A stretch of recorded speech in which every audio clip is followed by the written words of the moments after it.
Assalamualaikum warahmatullahi wabarakatuh. Salam sejahtera untuk kita semua. Tapi pun, hari ini kami akan menyampaikan suatu hal yang penting. Apa itu? K3, kesehatan dan keselamatan kerja. Banyak bahkan jutaan orang pergi bekerja dan ingin pulang dalam keadaan sehat dan juga selamat. Tapi masih banyak terjadi kecelakaan akibat kerja. Semua itu terjadi karena kelalaian, ketidaktahuan, dan juga kurangnya kesadaran tentang keselamatan kerja. Kecelakaan kerja bukan hanya berdampak pada pekerja itu sendiri, tetapi juga kepada keluarga, perusahaan, dan juga masyarakat. Kesehatan dan keselamatan kerja merupakan suatu hal yang sangat penting dan tidak boleh diabaikan. Melalui video ini, kami akan menyampaikan edukasi penting tentang pentingnya K3, kesehatan dan keselamatan kerja di lingkungan kerja.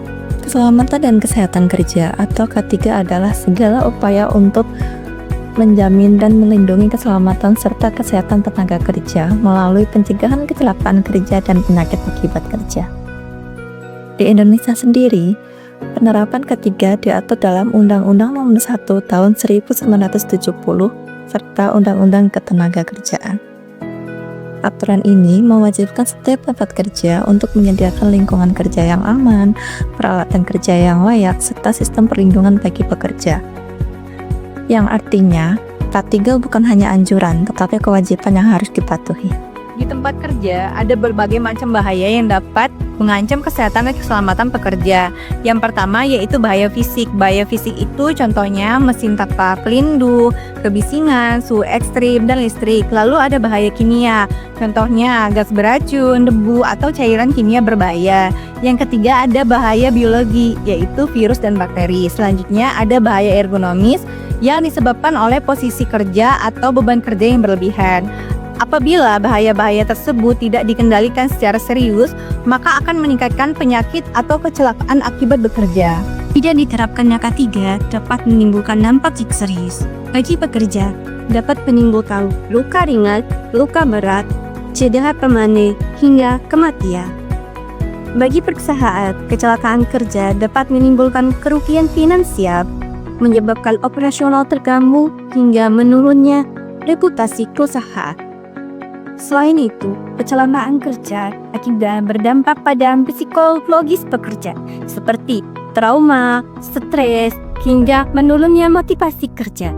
Oleh karena itu, pencegahan melalui K3 jauh lebih baik dibandingkan setelah kecelakaan kerja terjadi. Penerapan K3 memberikan banyak manfaat. Bagi pekerja, K3 memberikan rasa aman dan nyaman, meningkatkan kesehatan, serta mencegah penyakit akibat kerja.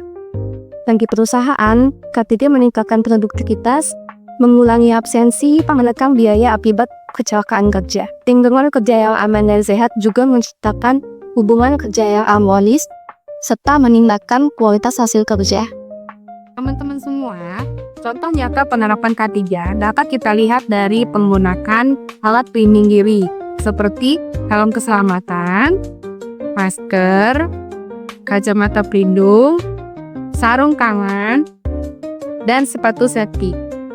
Selain itu, pekerja wajib mengikuti SOP, memahami rambu-rambu keselamatan, serta menjaga kebersihan dan kerapihan tempat kerja. Pelatihan K3 secara berkala dan pemeriksaan kesehatan pekerja juga merupakan bagian penting dari penerapan K3 ya. Keselamatan dan kesehatan kerja bukan hanya tanggung jawab puskesmas, tetapi juga tanggung jawab setiap individu yang bekerja. Dengan menerapkan K3, kita tidak hanya melindungi diri sendiri, tetapi juga melindungi pihak di sekitar kita. Mari kita jadikan budaya K3 sebagai kebiasaan dalam setiap aktivitas kerja demi terciptanya lingkungan kerja yang aman, sehat, serta produktif. Terima kasih atas perhatian Anda. Wassalamualaikum warahmatullahi wabarakatuh.